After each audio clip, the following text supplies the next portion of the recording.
Magandang araw po sa inyo lahat. Ito po yung lingkod, si Freddy, dito sa Amerika. At ako'y nagbabalita tungkol sa araw-araw ng pangyayari dyan sa Pilipinas, more especially itong mga critical issue regarding the West Philippine Sea. Na ito ay kukunti lang ang vloggers na interesado rito. Okay?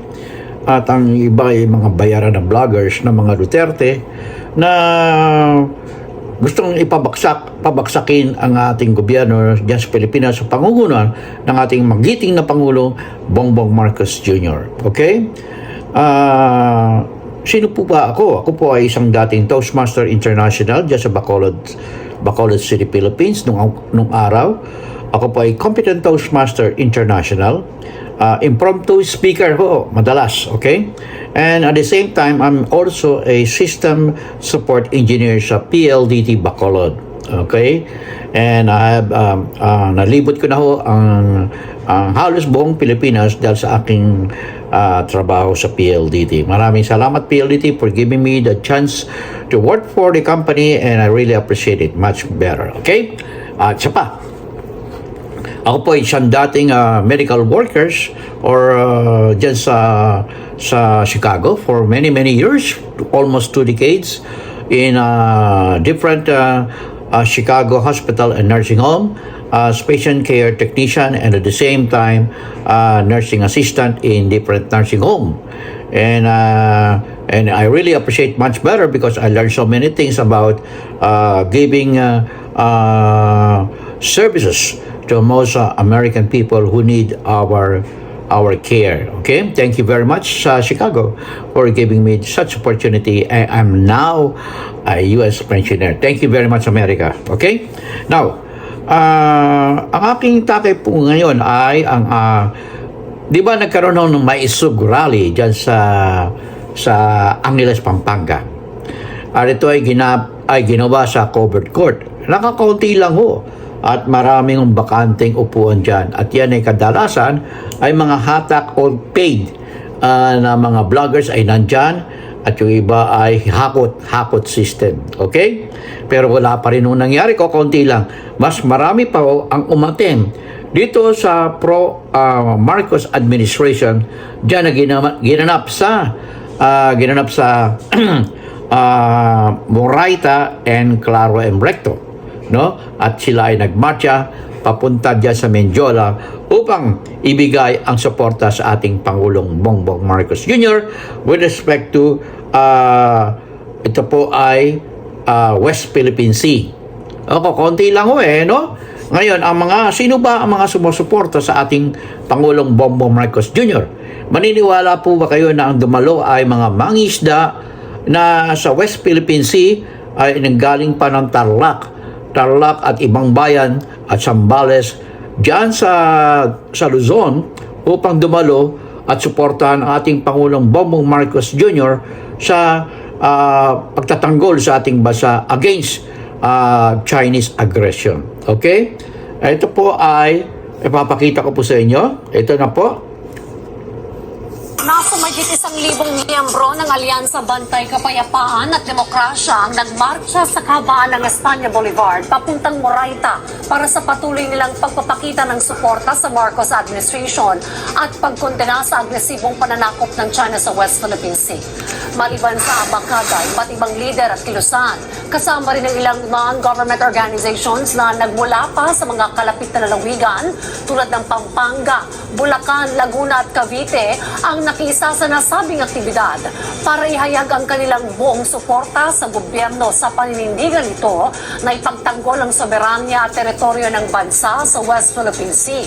Gayon din ang karapatan at kalayaan ng mga mangisda sa karagatan na sakop ng Pilipinas. Alam po natin na kapag isa lang nagsasalita, papakinggan ba tayo? Hindi po. Kailangan marami tayong boses na magkakasama para makita na may boses tayo. Ang kailangan na po natin ay ang pagiging makabayan.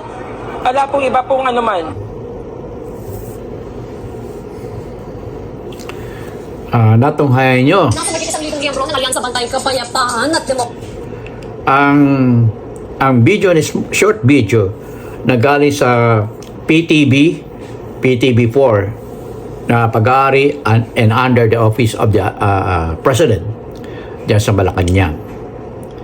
Ito po hindi hakot, ito po ay voluntary na nanggagaling at tulad na din ninyo, nanggagaling kung saan lugar sa probinsya na mangingisda na nagbibigay suporta sa ating presidente at sa ating mga hugmong sadatahan ng Pilipinas na nagtatanggol sa ating bayan upang hindi tayo masakop ng China. Pero ito po ay talaga nagpapatunay na mas marami ang mga pro-BBM laban sa mga anti-Marcos na ngayon ay nadidisintegrate na. Dapat nating malaman na itong mga grupo na pro-Marcos ay puro volunteer. At ito po ay mga nanggaling sa Central Luzon usually at sila'y nagmarcha from Espanya to dyan sa Mindiola, okay? Upang suportahan at magbigay high moral sa ating Pangulong Bongbong Marcos Jr. at Armed Forces of the Philippines. Okay? Ang Liberal Party ay nagbigay na rin po ng full support sa ating Presidente Bongbong Marcos Jr. at ang ibang mga foreign investors sa buong mundo ay nagbibigay din po ng suporta upang umangat ang ekonomiya ng Pilipinas. At pati ang mga local investors, nakikita naman nyo, ang San Miguel Corporation ay nakikilahok, ang Ayala Corporation, ganun din. At ang mga at ibang mga private na institution, mga investors ay nagbigay ng suporta sa ating Pangulong Bongbong Marcos Jr.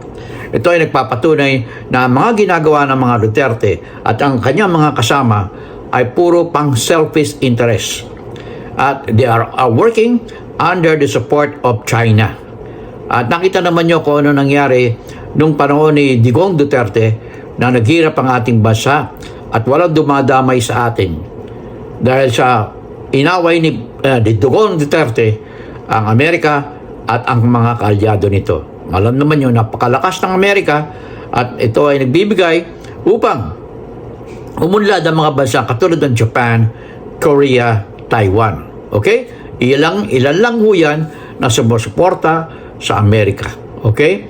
At kung hindi, katulad ng nangyari kay Duterte, na nawala tayo sa sirkulasyon na hindi tayo sinuporta ng Amerika dahil kay Duterte.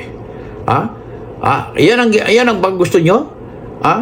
Yan ang gusto nyo, di ba? Yung mga pro-Duterte, mga DDS, na walang ginawa kundi manira, samantalang nasa emergency na tayo at halos sa kupoy na ng China.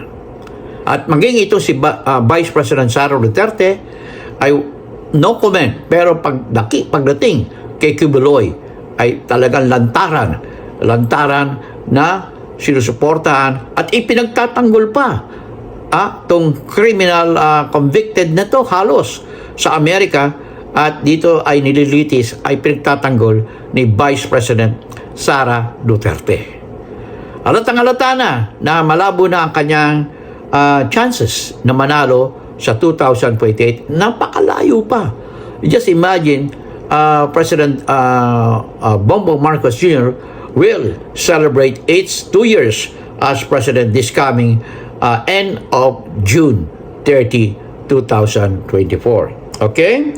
At ang sino ba mga sumusuporta sa ating Pangulo? Ang mga sumusuporta ay different labor organization at mga student and also, of course, like us, overseas Filipino workers here in America and in different part of the world. Okay? Because this DDS, they know that they are already losing. Okay? 1,500 abakada na sumuporta sa ating Pangulong Bongbong Marcos Jr. is just the start of a strong support to the presidency of Bongbong Marcos Jr. Now on its second year of successful administration. Kasi tumaso ang economy ng Pilipinas and we are considered by different financial organization in the world like IMF, International Monetary Fund, the World Bank, Asian Development Bank, and of course our own central bank. Okay? So we stand with BBM, and let's pray for the success of this administration. BBM, mabuhay ka. BBM, mabuhay ka. And we thank you for your great sacrifices in order for the country to grow and reach by the end of your term an upper middle Philippines. Malaking bagay ho yan upang mapataas ang quality ng pamumuhay ng mga Pilipino dyan sa Pilipinas. In God we trust, never hold your peace. I'll see you in my next vlog.